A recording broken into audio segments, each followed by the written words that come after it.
I never forgave them for what they did to my mama.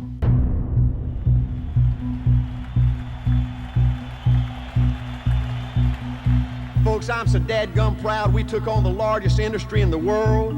Think about this, folks, 13 short years ago, 85 total people, but we said one day, watch out, big boys, we're gonna be number one. One day, everybody in the largest industry in the world is gonna know and fear A.L. Williams.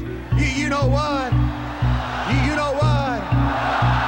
Everybody in the largest industry in the world knows A.L. Williams is the undisputed leader. You're number one in everybody's mind.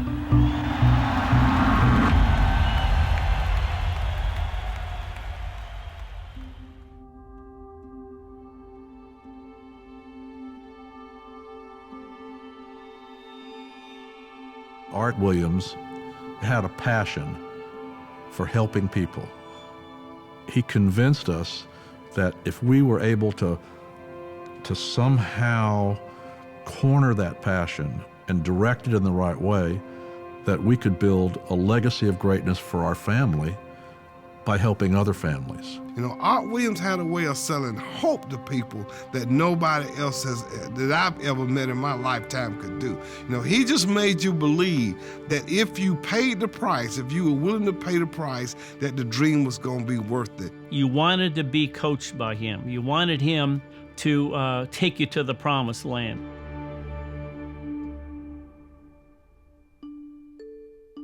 My dad died when I was a junior in college, and he was sold too little of the wrong kind of insurance, and my mother was devastated. But I went to family reunion 5 years later, and my cousin showed me by term invest the difference in what my dad could have had and how much better my mama could have had it. It was a very emotional moment for me, and it was like lightning striking me. It changed my life, you know, forever. So he got mad on at the industry and decided that he was going to put him out of business. I was a high school football coach, and I didn't know anything about insurance. I didn't know anything about investments, didn't want to know anything about insurance or investments. You know, all I wanted to know was coaching. And Art said, I'm going to build a company like I built a football team. And he knew that the toughest people would win. In thinking about this, the first thing we had to do is we had to find a way to attract some players. I had to have some players, you know, to play. Coaches were respected people in a community, and even though we weren't paid any money, we loved what we did, you know, and we weren't going to go out there and give that up and give up our guaranteed income and go sell something like life insurance. I didn't like sales, you know, and so, you know, I thought about this thing, and I said, you know, the best way to build this company is to create the best part-time opportunity in the world. When I first met Art, you know, he sold me an insurance policy and he sold me a $20 a month mutual fund when I was teaching school and coaching and making $560 a month. Then he tried to recruit me, and I said, look, Art, I'll buy one of these things, but I ain't selling that crap. You know, I ain't gonna sell no dang insurance. What is my family gonna think of me, you know, and my friends will quit talking to me, you know? It was very difficult for me at first to trust Art, because if you've been around the block and life has been rough on you and you've been beat up a few times in corporate America, it's not easy to trust somebody. And at the end of a 2-hour recruiting interview, you know, he looked over the desk after motivating me for a couple of hours, and he pointed at me and he said, Bobby, they got people in this business making $50 and $75 and $100,000 a year. He says, we can do that. 2 months later, I came to work with him full time. From the very beginning, we were trying to right a wrong. We were trying to correct what the whole life industry had done to so many people that were in our family and people that we knew. It was personal. I mean, when Bobby went to Vietnam, we had a $15,000 whole life policy. And when he got back, I found out that we could have gotten $100,000 for less premium. And that really hit home with me. It's like, what if something had happened to him? We had a baby. I remember when I called Art and I said, Art, I got a little challenge here. I said, my wife's pregnant. We don't want her going back to work. I got to make an extra $1,000 a month. You think I can do that? And without any hesitation, he said, Greg, that's going to be easy. I said, what do you mean it's going to be easy? I've only made $1,200 a year for 3 years. Yeah, but he said, how many appointments did you have? What if you just did 4 a month? And that would replace your wife's income, that could change your family's life. I was a division leader and I was working out of the Savannah area. And we went to a house that night, and this big burly guy came to the door and he said, "You know, I think we probably shouldn't have set this appointment because you're the company that lets housewives sell insurance." And I stuck my hand out with a big smile on my face. I said, "Yes, sir, we are. That's exactly who we are, and I'm the housewife you've been hearing about. And you really need to hear our story." I changed his whole life policy to something significantly bigger. When I delivered the policy, he said, "Guess what? I think housewives do a better job than those professionals." Angela, to me, embodied that a wife and a mother had a place in business. And back then, women really didn't have a place in financial services. This was really Art's idea, because he realized when he made a sale, he wanted to sit at the kitchen table with the husband and the wife. He wanted to explain to both of them what he was offering them. There's no way the company could be where it is today without partnership. Partnership is the lifeblood of our business. It's the soul. It's that families get involved as a whole. The thing that we realized is that we needed to be educated. We needed to have the same passion for the business. We needed to understand what our partner was doing that was in the field, recruiting and making sales. We needed to understand how difficult that was. Back when we first got started, it was all about us against them. We had our friends and family and relatives questioning our sanity, and we had the competition anytime we came across them, which was weekly, across the kitchen table, reminding us that we had no business being in this industry because we didn't have the professional training that they had. Everybody was out there trying to put us out of business. I'm serious, put us out of business. We had to fight legislators. We had to fight insurance commissioners. Every article in the newspaper, the insurance industry, the Better Business Bureau, all of them thought we were on the verge of hurting the industry and ruining things. You know, there was always term insurance out there. There were always companies that maybe sold a little term and then sold some mutual funds. But nobody had, in the masses, nobody had come into the industry and screamed at the top of their lungs like we did. That's what turned the industry around. We had insurance companies who would write booklets about how to combat this new renegade company that was out there. And what we were doing was wrong. We were called a lot of names that I won't repeat right here, but it was a dadgum full-time fight, but we loved it. We didn't allow the challenges to get in the way. They became detours, not deterrents. The first time I heard Art speak, he told us we were going to do something important. He told us how big it would be, but he said, "You know, I want to let you know that the odds are against us." He talked about how our chances of making it were so small that I hope you guys don't take out long leases because we probably won't be in business for 6 months. That we're up against the biggest industry in the world. The odds of us succeeding are so small. And I remember my wife looking at me like, "And this is what you want to do for the rest of your life?" And he's talking about we're probably not going to be around. But he said, "I believe we can do it." And he said, "If we do, it's going to be big." We had nothing but two things. We had a crusade and we had a dream. And we were attacking the largest industry, the most powerful industry in the world. They own the politicians, they own the regulators, they own the media. They took out full-page ads in papers and said, "Warning, don't do business with A.O. Williams." When we moved into Canada, and all provinces passed a law that you couldn't hire part-timers, the heart and soul, of A.O. Williams. But what the industry misunderstood was how tough those original people were. The more people said he couldn't do it, and the more obstacles that came to him, the more determined he became. He's a fighter. He's always been a fighter. He's been a competitor. He was that from a child. Art's mantra for so many years, he would sit and tell us, if we can make it through the next 2 years, we can make it. We've just got to make it through the next 2 years. But he kept saying that year after year after year. And literally every meeting for about 3 or 4 years.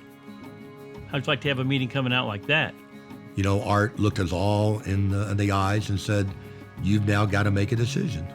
And that's when he raises his hand and says, "Do you want to stay in business?" I think a lot of us took that as not just from a company perspective, but from a personal perspective. Art wants us to win. He wants to win as a company, but he wants us to win as an individual. Art needed somebody who had a job to keep us in business and get us the money. So if there's anybody that was a hero that made all this happen, this company that became a miracle, it was Bo Adams. Bo was an absolute genius, and without Bo, this thing never would have gotten off the ground. Bo always said, it doesn't cost anything to think big, it costs everything to think small. Art considered Bo the mastermind. When it came to somebody you needed that would do everything necessary to get the job done, there was nobody better than Bo Adams. He was a big guy. He had this deep southern drawl, and he'd walk in there and they thought, well, he's just some hick from Georgia. But he was the smartest man in the room. I always referred to it as the magic of compound people. I mean, Art had the idea of building successful people, but Bo came up with the idea with building successful downline RVPs. That's really the genesis of the explosion that we had that enabled us to produce downline RVPs, and get overrides. I kept hearing about Earle Williams was a team, and it was a movement, and this team was going to win a championship. And I heard Art Williams sell the vision of this company, this team being number one. Art always had goals. He always set things and carrots out in front of us to chase. And I don't know how he came up with these things, but when he came up with the whole national championship thing in 1983, that was just, we'd never thought about that before. And we thought, man, if we could sell more insurance than the biggest insurance company in the United States, in the world probably, was Prudential. And we thought, man, if we have a shot to do this. You'll never forget my first big company event. We were in Boca Raton. It was in 1984. It was a historic time for us. We just won the national championship. All of us were so excited. And Art stood up and he said, there's a new number one, and it ain't Prue. And the place went ballistic.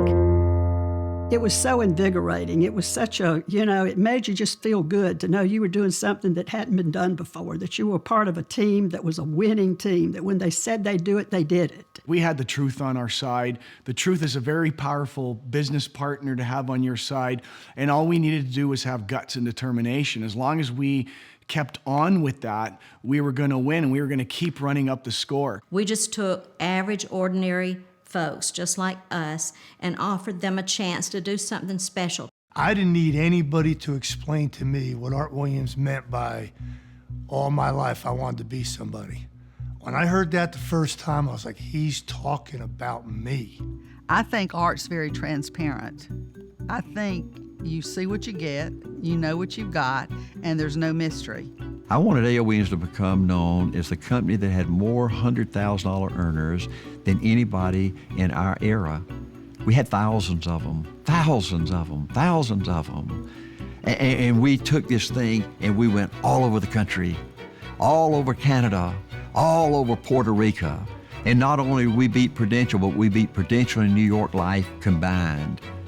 And we destroyed the largest, most powerful, most evil industry the world has ever known. Nobody but Art Williams could have taken us from a little peanut to the championship team.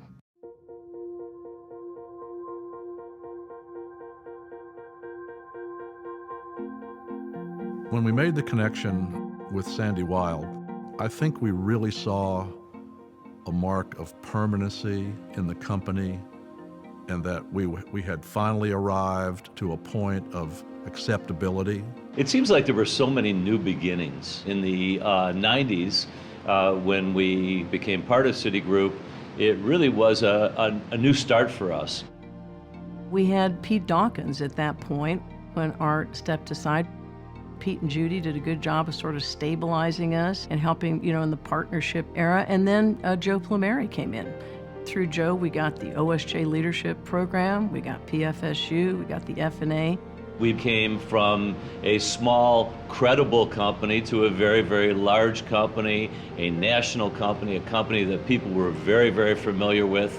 And it was an exciting happening, and I think that we believed that we were going to get super huge, that we were really part of something very, very big, and it happened. We had the foundation of art created, and everybody knew who Travelers was.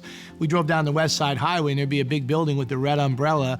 Our rings had the red umbrella, so it added credibility. We didn't want to be part of Travelers, but we loved the credibility that Travelers added to what we did. I think every leader that I've seen come in Primerica, it doesn't matter who they were, there was something that they added to make this company even better. I think what it did is it added credibility, added product, and then so we had the foundation of a crusade tied into the professionalism and the credibility. And then when John and Rick took over, that's when our business really went to the next level. I believe it kept stacking. So we've had a lot of changes and transitions with the history of the company, but I don't think it was changes from here to here. I think it was always stacked on top to make the company who we are. John and Rick were committed to getting us our freedom, and to be part of that time and era that we were going through, because there was some really difficult times in there, but there were some exciting times of, wow, we might be able to pull this off. Without John and Rick, we probably wouldn't even be here today. John's toughness and love and desire and willingness to fight, Rick's incredible intellect, putting together the IPO at a time when there was a global meltdown, what they did was miraculous. Rick and I knew what our job was. It wasn't our job to look out for City. It wasn't our job to look out for the U.S. economy. It was our job to look out for Primerica. At one point in time, we weren't even sure that the U.S. economy was going to survive in its current form. Rick and I were 40-something weeks in New York, and it was just a war to get the company out of City and to get it public. We were going in the conference room, negotiating, nitty deal points, and sort of how do you keep focused on the nitty deal point when you're not even sure the world's going to be here tomorrow. City had met with Rick and I and said, guys, look, honestly, nothing can happen right. Nobody's buying anything. No IPOs are happening. You're asking for something that's impossible. Unfortunately, it took us several years to get out. The world was a changing world. It was and we went down one path, got quite a ways down it, had to change, go down another path, got quite a ways down it. The world changed again, and it was quite a struggle. Because, you got to understand, at that time, City had actually studied, what if they just shut it down? Okay, just shut Primerica down and sell it as a runoff book of business, which a lot of insurance companies were doing at that time. There were many points where it was unclear whether we were going to be able to succeed or not. And that was the value of having two of us together, working together to get the company out.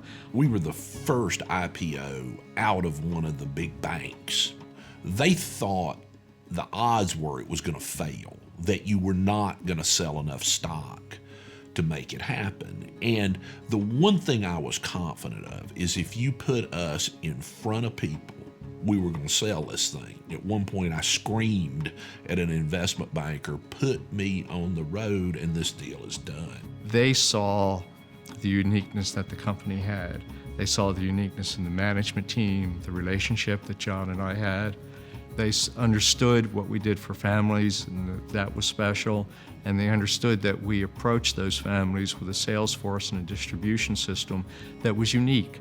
That's what they were looking for. They wanted the unique story, and we had a unique story that they could believe in. It was probably about the fourth or fifth day where all of a sudden their tone changed, and they knew, okay, these guys are selling this thing. And so it was great to stun a bunch of people that weren't expecting it to happen. It was one of the most grueling times of my life, but also one of the most fun as you walked out of each meeting with it. Yeah, we got that one. When our company went public and we were all invited to Wall Street, It was such an unbelievable moment. Here's our company banner. All our leaders are up on the balcony, hitting the gavel, and the bell's going off. And we're sitting there going, is this happening? None of us were supposed to be here. This company wasn't supposed to make it. And here we are, standing in one of the most powerful places of finance on earth, part of something like that. It was just absolutely surreal. The morning when the stock was opening, when we were all down at the stock exchange, before the market opened, and then once the market opened, they couldn't trade our stock because it was so oversubscribed. It took them forever to get the stock open because there were more orders coming in, and so the price kept changing. And so Rick is up trying to figure out the math of what's going on. It was fascinating from my perspective, not just being part of the company, but just from the dynamic of watching how the bidding process worked. And I'm looking up, and there's, the ticker going around the floor with Primerica listed today, co-CEOs John Addison, Rick Williams on the floor. And I just grabbed Rick and I said, Rick, quit looking at that and look at this. Look at what we did. Stop focusing on what's going on and focus on the bigger picture of what's going on. Focus on that we succeeded in doing this.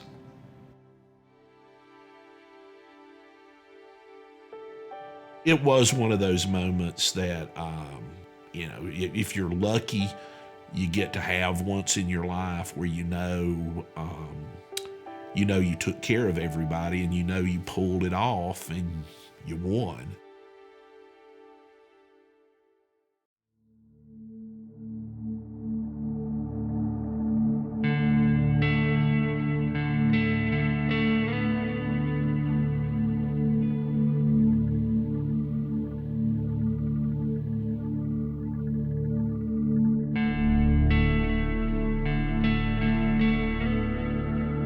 So being part of that first closing bell experience on Wall Street was something, but to be invited back a second time 5 years later was even more special for a number of reasons. First of all, I had heard that very rarely, if ever, a company gets invited back to do the closing bell again when they've done it once already. Second reason why it was so special was it rang in the new era of Glenn and Karen Williams as our CEO. And especially for all of us Canadians, it was a very special time because Glenn grew up with all of us in the business. To me, he epitomizes toughness and kindness. There is no doubt this company, with Glenn's leadership, isn't going to be the biggest it's ever been. This company is everything to me in the business part of my life. And so to be honored to be able to ask to lead it and serve as the CEO was just a huge honor for me. But at the same time, to see the response of the company, of the field leadership, of the home office team, I couldn't have asked for more. What I see in Glenn is a man of integrity, a man of wisdom way beyond his age. And I think that's what you want to look for and ultimately in a leader, someone that's not gonna ever let you down. He has this amazing ability to always know what the right thing to do is, and because of that, he can connect with the field. This company has the greatest distribution system of any company anywhere in the world, and we know it. But if you didn't know it, if you didn't bet everything on our people, if you didn't bet everything on our field leadership, you could have that resource but not take advantage of it and you wouldn't be great. We're great because of that group of leaders that built this company over the last 40 years and will build it over the next 40 years. That's why we keep them first in everything we do. Our mission from day one has been to be able to build more financially independent families than any company in the history of North American business. When you think about the word history, most people are thinking about the past. One of the most exciting things about our history is it's such an integral part of our present and what our future will become. I tell people all the time that our opportunity is better today, but it's not easier, right? If we're willing to put in the same effort that the founders and the leadership in the early days of this company put in during those times, and we're willing to do that now, there's nothing in our way. You know, there's a great quote that says, "I see far, for I stand on the shoulders of giants." And in Primerica, that is so true. There's really no limit to Primerica.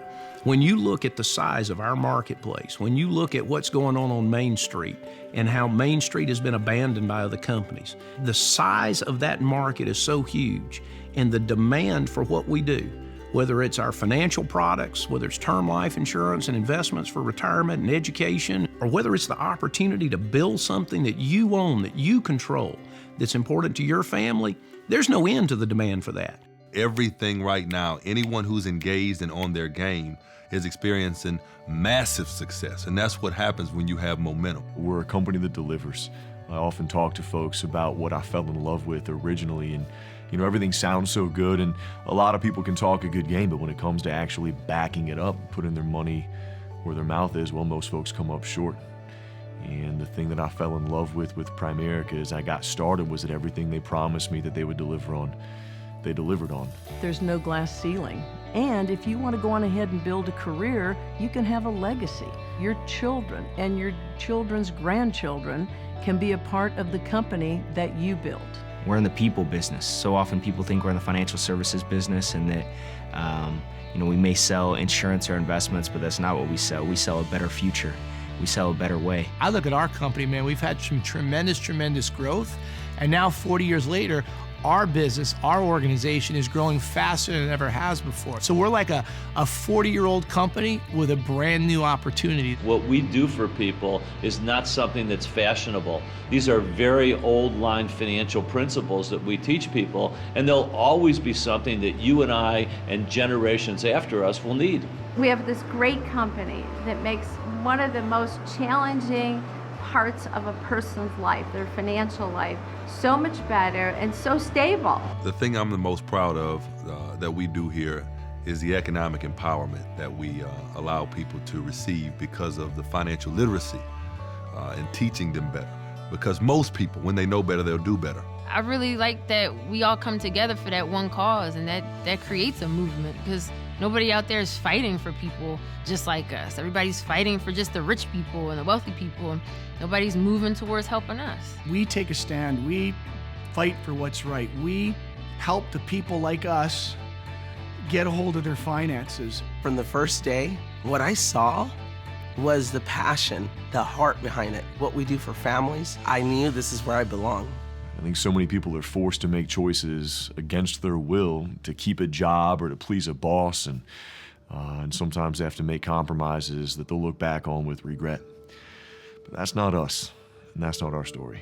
I see a future where more and more of our competitors keep leaving the marketplace. They turn their back on the small client, on the middle market, and I see that as an asset. I see Primerica continuing to absorb those clients, to get bigger and stronger, and to really become not just a household name, but the company of our entire industry. This company is full of before and after success stories. People that come here that are broke, scared, unsure of themselves, never done anything like this before, and this environment makes you the best that you can possibly be if you're willing to let it. I think when we found Primerica, we found a life, right? To know that what we do and the company that we're a part of, it will deliver, that there's not something better out there. There's no searching for the next best thing. Because of what we've created, our future is the quilt of America. Our future is that we're inclusive, and that is why we are unstoppable. Can you imagine waking up every day and knowing you can go for anything that you want to go for? The last 40 years has been incredible. And as Art always said, I believe this is a company of destiny. The great things that we've been able to accomplish, the things that Primerica has done that are absolutely amazing, and even the challenges that we've overcome, the types of things that would have killed off a lesser company, but we've been able to grow and strive and thrive through those things. I think that's what makes us who we are 40 years later. But we're a 40-year-old company that's 7 years young. I mean, we're just 7 years as our own independent company. We're just starting. And I think the best is clearly in the future.